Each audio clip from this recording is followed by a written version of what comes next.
Chosen ones, what if I told you that right now, in this very moment, you are standing at the threshold of your greatest breakthrough?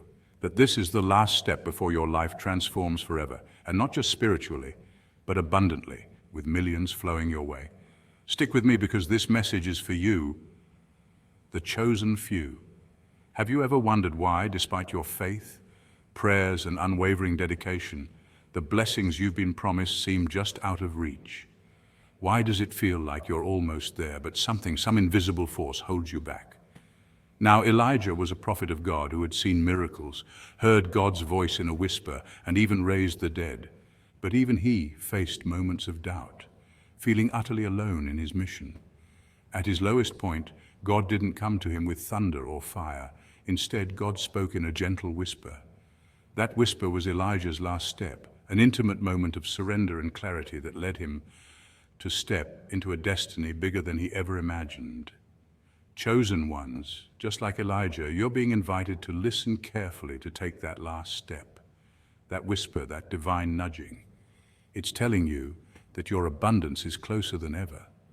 From this day forward, your spiritual awakening will unlock a floodgate of blessings. Millions of opportunities, wisdom, and resources will come pouring in, not just to enrich your bank account, but to empower your soul's purpose. This isn't just about money, it's about becoming a vessel of God's infinite generosity, a living testament that faith moves mountains and multiplies miracles. So, what is this last step? What must you do to move beyond the waiting and step into the life God has prepared for you? What spiritual secrets have the chosen ones been keeping for centuries that you're now ready to receive? Chosen ones, you must watch this video till the very end because I'm revealing the 7 powerful steps you need to take. 7 divine keys that will unlock the door to your spiritual and material abundance.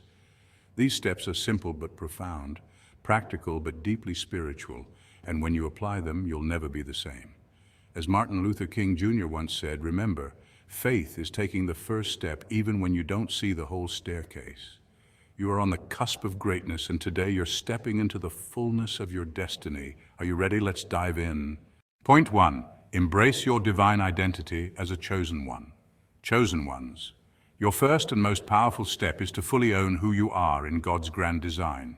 You are no accident. You are not here by random chance or coincidence. You were handpicked, carefully chosen for a purpose so profound that your very presence shakes the ordinary foundations of this world. When you begin to embrace your divine identity, you start to see yourself through the eyes of the Creator, a being of infinite potential, uniquely equipped to receive and steward countless blessings, not just for yourself, but for others too. The spiritual wisdom embedded in the scripture, "Before I formed you in the womb, I knew you," is far more than just poetic language. This statement carries a deep, soul-stirring truth. It reminds you that your existence was intentional, not accidental. You were crafted with divine care, designed with precision for a specific mission. It's like a cosmic blueprint was drawn up for you even before your first breath. This realization can be a game changer. When you internalize it, the universe stops feeling random and chaotic and starts feeling like an ally. The forces of the cosmos, the unseen energies, and even the challenges you face all conspire to bring you toward your breakthrough because you are chosen. Think of it this way: your life is like a masterpiece painting that only you can complete. The brush strokes may sometimes be difficult or confusing, but every detail matters. And here's a little humor to keep your spirit light. If anyone ever doubts your worth or questions your mission, just flash a confident smile and say, "Sorry, I'm on a divine mission. My job description doesn't include small thinking." This isn't arrogance, it's a joyful acknowledgement of your sacred role in the universe. So stand tall, chosen one.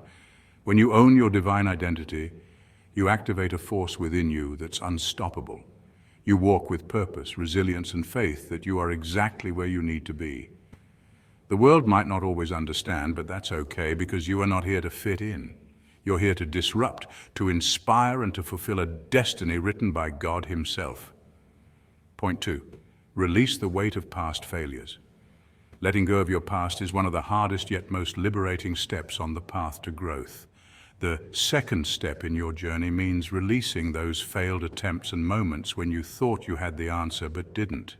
Clinging to mistakes, regrets, or old wounds is like carrying a heavy backpack filled with stones. Each misstep weighs you down, slowing your progress. The truly chosen ones know this well. They don't drag yesterday's baggage into today's blessings. Every failure was never just a setback, but a lesson in disguise, and every closed door was not a dead end, but a divine redirect guiding you towards something better. From a spiritual perspective, this idea is echoed beautifully in the Bible, where it says, "Forget the former things, do not dwell on the past." Isaiah 43:18. It's a clear call to stop allowing old hurts or disappointments to cloud your present or future. You simply can't move forward while carrying around dead weight, whether that's guilt, anger, or self-doubt. Your spiritual breakthrough, the moment when everything shifts and clarity floods in, requires a clean heart and a clear mind. This fresh start allows you to embrace new opportunities and step fully into the blessings meant for you. Now, for a little humor to keep things light, think of this process as a kind of spiritual Marie Kondo session. If those past experiences don't spark joy, faith, or growth, it's time to thank them for their lessons and toss them out. Imagine yourself holding on to a worn-out pair of shoes that pinch and slow you down. Sure, they served you for a time, but why keep them when there are new, comfortable shoes ready to carry you forward? This playful image helps remind us that letting go isn't about erasing the past, but about making space for what truly matters now. So, release what no longer serves you, failures, false starts, self-doubt, and watch how your path clears. You're not defined by where you stumbled, but by where you're headed. Every lesson learned is a stepping stone, and letting go is your ticket to rise higher and embrace the life you're meant to live. Point 3.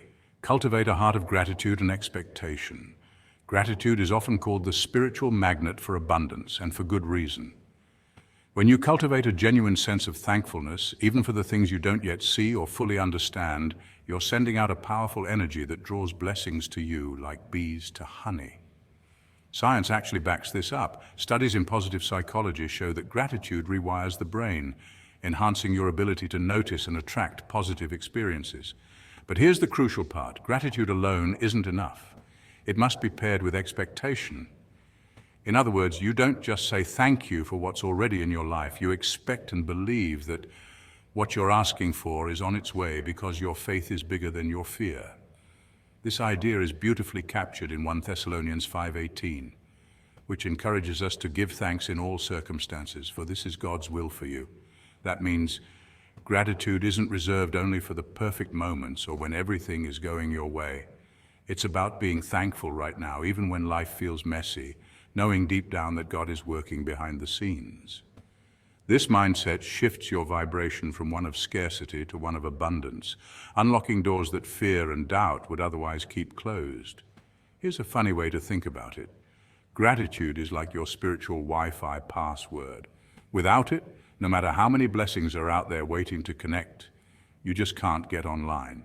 But once you have that password, gratitude paired with faith and expectation, you're plugged in and ready to receive. So the next time you feel impatient or doubtful, remind yourself to practice gratitude as a daily ritual.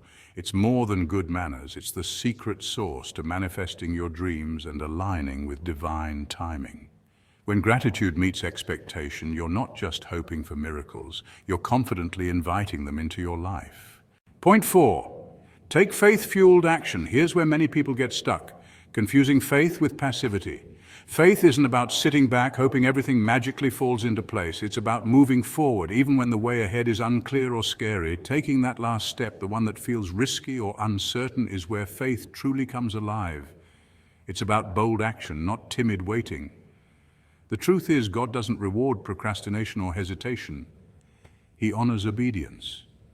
When you step out in faith, even if the path looks foggy or your footing feels unsure, you open the door for divine intervention. The Bible puts it simply but powerfully. Faith without works is dead.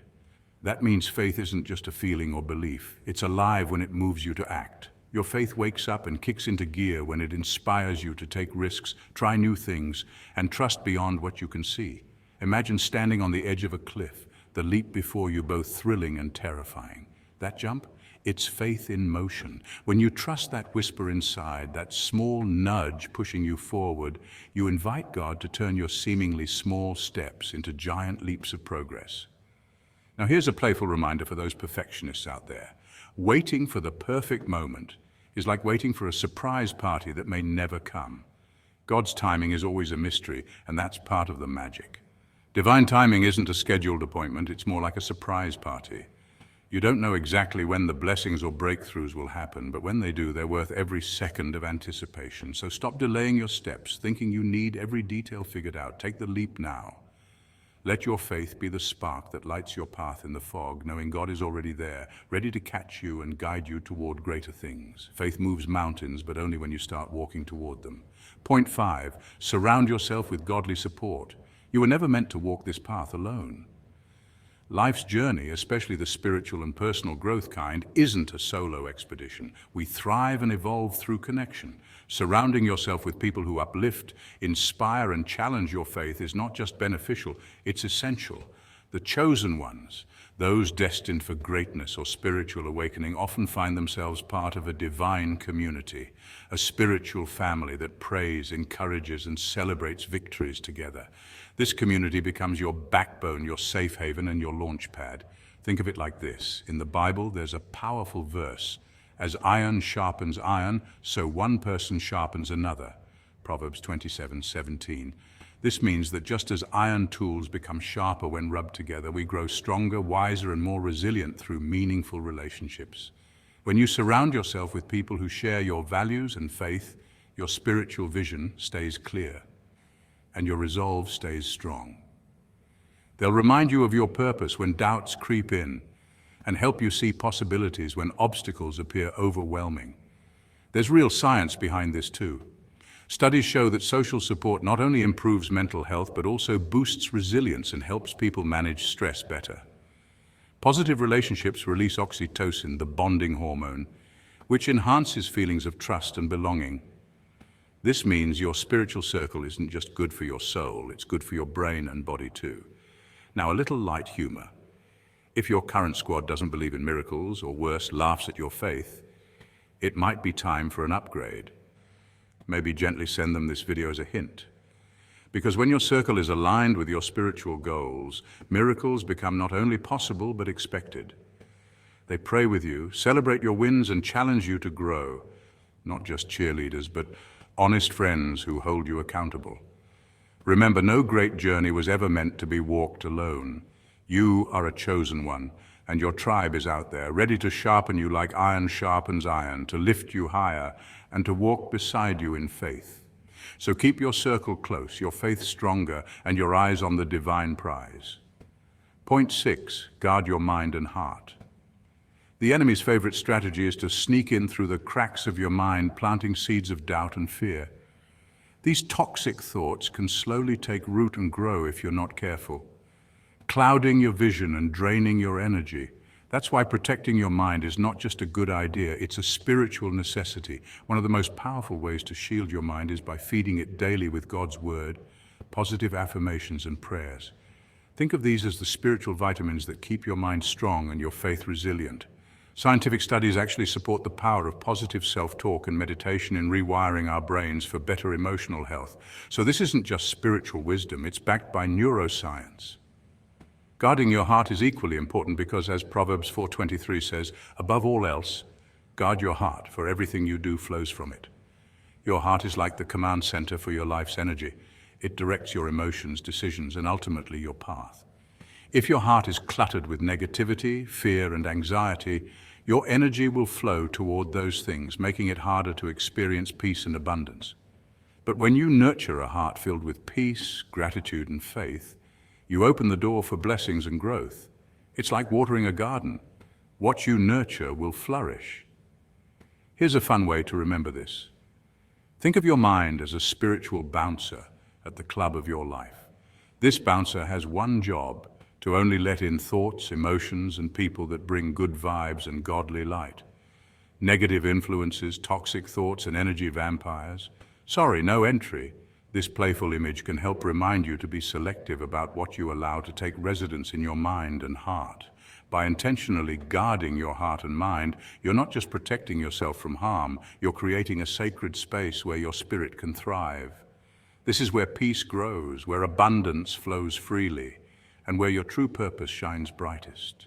So start each day with a prayer, speak life into your soul with affirmations, and immerse yourself in God's promises. Your spiritual bouncer will thank you, and your life will reflect the powerful, positive energy you choose to cultivate. Point 7. Walk in humble confidence. Humility wrapped in confidence. The chosen one's final step. The final and most powerful step on the journey of a chosen one isn't shouting your greatness from the rooftops. It's mastering the quiet power of humility wrapped in confidence. You've been blessed, not just for your own elevation, but to be a blessing to others. That's the divine paradox. You're chosen, yes, but your calling is about service, not spotlight. It's about walking softly with the awareness that your gifts aren't trophies to flaunt. They're tools to uplift, inspire, and transform. Humility keeps you teachable. It says, I may know a lot, but I can always learn more. It helps you stay anchored when the world tries to inflate your ego. Science even supports this. Research from the Journal of Positive Psychology shows that humble individuals tend to have better relationships, greater empathy, and a stronger sense of purpose. But don't confuse humility with weakness. Oh no, true humility actually takes strength. It's the ability to step aside, let others shine, and still know your light never dims. Now here's where confidence struts in, quietly but unmistakably. Confidence is knowing who you are, who you belong to, and what you're here to do. It's not the loud, attention-seeking kind. It's the steady, rooted kind. The kind that walks into a room and doesn't need to announce itself because presence alone speaks volumes. And when that confidence is built on your God-given identity, that's unstoppable. As the scripture reminds us in James 4:10, humble yourselves before the Lord, and he will lift you up. That's not just poetic, it's a spiritual law. A truly powerful soul isn't the one who seeks applause, it's the one who lifts others even as they rise. You weren't chosen to hoard glory, you were chosen to reflect God's glory. Humility is the lens, confidence is the light. And hey, if you ever doubt whether you're qualified, just remember Moses. Yes, Moses, the great prophet, had a stutter and still led an entire nation to freedom. So if you're feeling unqualified, don't worry, just talk to God. And maybe don't go trying to part the Red Sea just yet. Baby steps, okay? Walk humbly, stand confidently, you're chosen. Now go act like it, chosen ones. The journey to millions, spiritually, emotionally, and materially, is not a mystery. It is a pathway lit by faith, obedience, gratitude, and divine purpose. This last step you take today is the key to unlocking the floodgates of heaven's blessings. You've been prepared your entire life for this moment. The question is, will you step boldly into your destiny? Will you receive the abundance that God has waiting for you? Your answer shapes your future. Thank you for walking this path with me today. Remember, stay awake on your spiritual journey, stay vigilant, and keep your eyes fixed on the promises that never fail. You are God's chosen ones, and from this moment on, millions are coming your way, not just in wealth, but in wisdom, love, and grace. If this message touched your soul, share it with your fellow chosen ones and help spread the awakening. Until next time, keep shining your divine light.